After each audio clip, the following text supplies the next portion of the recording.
अगर आने वाले 2 महीनों में पेट्रोल 15 से 20 रुपए तक महंगा हो जाए तो हैरान मत होना, क्योंकि इसकी शुरुआत हो चुकी है। और इसकी वजह सिर्फ तेल की कमी नहीं, बल्कि अमेरिका का रूस पर बढ़ता दबाव है।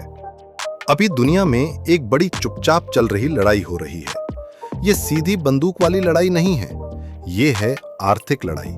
और इस लड़ाई का सबसे बड़ा हथियार है ऑयल। अमेरिका चाहता है कि रशिया की कमाई कम हो, क्योंकि रशिया की इकोनॉमी का बड़ा हिस्सा तेल और गैस से आता है। अगर ऑयल एक्सपोर्ट कम होगा तो रशिया की इनकम घटेगी। इसीलिए अमेरिका लगातार सैंक्शंस लगा रहा है, पेमेंट सिस्टम पर रोक लगा रहा है, शिपिंग पर निगरानी बढ़ा रहा है। अब सवाल यह है, इंडिया का इससे क्या लेना देना? इंडिया इस समय दुनिया के सबसे बड़े ऑयल इंपोर्टर्स में से एक है। हम अपनी जरूरत का लगभग 85% क्रूड ऑयल बाहर से खरीदते हैं। मतलब अगर बाहर कीमत बढ़ी तो उसका सीधा असर इंडिया पर पड़ेगा। पिछले कुछ समय में इंडिया ने रशिया से सस्ता तेल खरीदना शुरू किया। कई रिपोर्ट्स के अनुसार ग्लोबल मार्केट से 15% से 25% तक सस्ता। यही डिस्काउंट इंडिया के लिए गेम चेंजर बना। इस सस्ते तेल की वजह से इंडिया का इंपोर्ट बिल कंट्रोल में रहा, इन्फ्लेशन बहुत ज्यादा नहीं बढ़ी और फ्यूल प्राइसेस को स्टेबलाइज रखने में मदद मिली। अब इमेजिन करो, अगर यूएस का दबाव इतना बढ़ जाए कि रशिया का ऑयल सप्लाई डिस्टर्ब हो जाए, या शिपिंग कंपनियां डर जाएं, या पेमेंट चैनल ब्लॉक हो जाएं, तो क्या होगा? सप्लाई कम होगी, ग्लोबल प्राइस ऊपर जाएगा और इंडिया का इंपोर्ट कॉस्ट बढ़ेगा। मान लो क्रूड ऑयल की ग्लोबल कीमत $80 से बढ़कर $100 हो जाती है, यानी लगभग 25% की बढ़ोतरी। तो इसका असर सिर्फ पेट्रोल पंप तक सीमित नहीं रहेगा। सबसे पहले असर पड़ेगा ट्रांसपोर्ट सेक्टर पर। ट्रक, बस, डिलीवरी कॉस्ट बढ़ेगी। फिर असर पड़ेगा खाने पीने की चीजों पर, क्योंकि हर सामान कहीं न कहीं से ट्रांसपोर्ट होकर आता है। फिर असर पड़ेगा इन्फ्लेशन पर। अगर इन्फ्लेशन 2 से 3% भी बढ़ती है तो मिडिल क्लास का मंथली बजट हिल सकता है।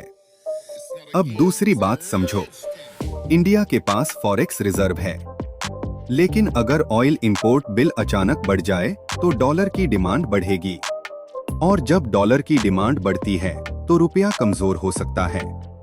रुपया अगर 2 से 3% भी गिरता है तो इंपोर्ट और महंगा हो जाता है, मतलब डबल इंपैक्ट। अब यहाँ 3 पॉसिबल रास्ते हैं। पहला रास्ता, इंडिया ऑल्टरनेटिव सप्लायर्स ढूंढे, जैसे मिडिल ईस्ट देश, लेकिन वहां ऑयल डिस्काउंट कम मिलेगा, मतलब प्राइस ज्यादा। दूसरा रास्ता, इंडिया डिप्लोमेटिक बैलेंस बनाए रखे, यूएस को भी नाराज न करे और रशिया से ट्रेड भी जारी रखे। ये रास्ता ट्रिकी है, लेकिन इंडिया अक्सर स्ट्रेटेजिक ऑटोनॉमी मेंटेन करता है। तीसरा रास्ता, ग्लोबल मार्केट स्टेबलाइज हो जाए, यूएस और रशिया के बीच प्रेशर लिमिटेड रहे और प्राइस ज्यादा न बढ़े। लेकिन अभी अनसर्टेनिटी हाई है। अगर अगले 30 से 45 दिनों में टेंशन बढ़ती है तो क्रूड में 20 से 30% तक स्पाइक पॉसिबल है, और अगर स्पाइक हुआ तो पेट्रोल 10 से 20 रुपए तक ऊपर जा सकता है। डीजल महंगा होगा, ट्रांसपोर्ट महंगा होगा, डेली लाइफ कॉस्ट बढ़ेगी। अब एक और एंगल समझो, इंडिया सिर्फ बायर नहीं है। इंडिया ग्लोबल पॉलिटिक्स में बैलेंस बनाने की कोशिश करता है।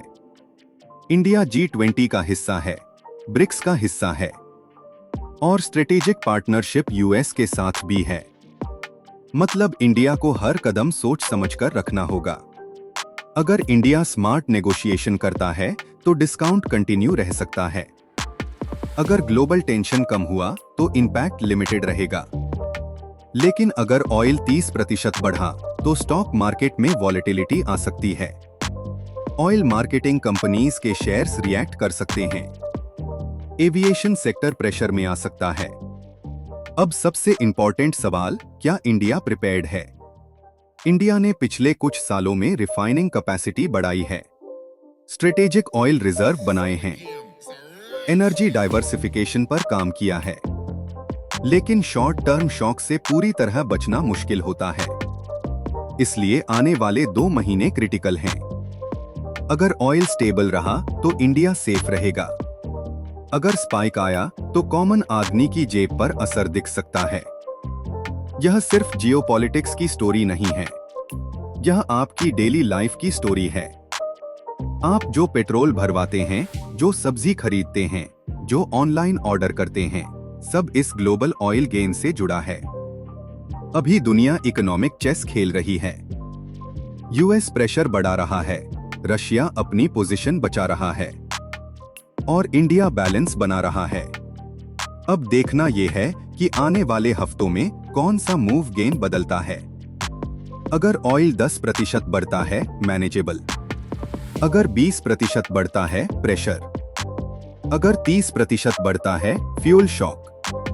अगले 30 से 45 दिन डिसाइड करेंगे कि इंडिया स्टेबल रहेगा या पेट्रोल पंप पर प्राइस शॉक देखने को मिलेगा। और सबसे इंटरेस्टिंग बात, कई बार ऐसे ग्लोबल टेंशन शॉर्ट टर्म होते हैं। स्पाइक आता है, फिर प्राइस स्टेबलाइज हो जाता है। तो पैनिक की जरूरत नहीं, लेकिन अलर्ट रहना जरूरी है, क्योंकि ऑयल सिर्फ फ्यूल नहीं है, यह पूरी इकोनॉमी की नसों में दौड़ता हुआ खून है। और जब खून का फ्लो डिस्टर्ब होता है तो पूरा शरीर असर महसूस करता है। अब देखना यह है कि इस ग्लोबल ऑयल प्रेशर में इंडिया कौन सा मास्टर मूव खेलता है, क्योंकि इस बार गेम सिर्फ रशिया वर्सेस यूएस का नहीं है, यह गेम है इकोनॉमिक स्टेबिलिटी का, इन्फ्लेशन कंट्रोल का और मिडिल क्लास बजट का। आने वाले हफ्ते बहुत कुछ क्लियर कर देंगे।